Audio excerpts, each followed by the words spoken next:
Hello, friends. So today we'll be talking about your personal statement. Personal statement that some people also call statement of purpose. So, what should your personal statement cover? Most of the time, people are always confused about personal statements. Some people even ask if it's their account statement. It's funny, but then, you know, we don't know it all, so that's why there are people that can help you through the process. So your personal statement, also called a statement of purpose, is an essay of not less than 500 words. This gives the admission officer a view about your experience, your academic experience, your work experience, why you've chosen the course. So when writing a personal statement, these are the few things that you should take into consideration. You should talk about your first degree, the courses that stood out for you, the things that were interesting about your first degree. Talk about the course in general. It doesn't have to be so much, but you can dedicate your first paragraph to introducing yourself, talking about your first degree. And me saying introducing yourself is not you writing, my name is Bola Ahmed and I am from Ogogomaiko. No, that's not what I'm saying. Is you just basically just saying, oh, I'm a first degree holder of this course. During my undergraduate, I did this and I did that.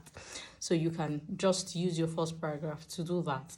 In your second paragraph, you would want to talk about your work experience. If you're not a fresh graduate from the university, if you've had years of experience of working, you would want to talk about your work experience. You would want to give them a view as to what you've done, what you do, And then in the next paragraph, you want to talk about why you've chosen this master's course and how it relates to the things that you've done, your previous experience, whether work experience, whether volunteering experience, whether academic experience. You want to talk about how it relates to this master's course that you've chosen.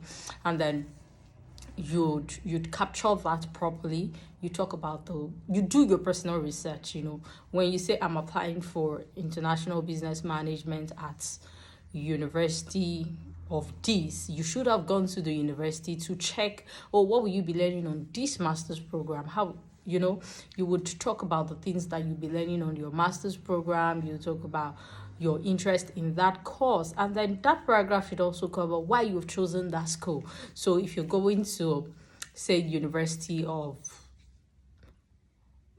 Excess, for example, why did you choose Excess? Why not any other school? So you have to talk about why you've chosen University of Excess, the university ranking and rating, if your course is accredited by any professional body. You want to talk about that. Give them the view that you've done your personal research about the school. And then also you would want to talk about, why did you choose the UK? Why not any other destination? You talk about that. So, and then finally, just wrapping it up, you talk about your future plan and how this master's program is going to help you achieve your future goal. If the end result is to become a consultant in business, how is this master's program going to help you? If the end result is to become a lecturer, how is this master's program going to position you in lecturing? You want to give because I usually tell people that your personal statement is you standing in front of the admission officer, especially when you're applying for a course that is not entirely related to your first degree. Your personal statement is what does the job for you to say that this person qualifies for this. Is you selling yourself. When they say that's 1 minute pitch to sell yourself, that's what your personal statement does in your application document. So when writing a personal statement, make sure that you give your time to it. And then for those of you that write one personal statement for 5 schools, we'll talk about that some other time. But then it is important that you write university-specific personal statements.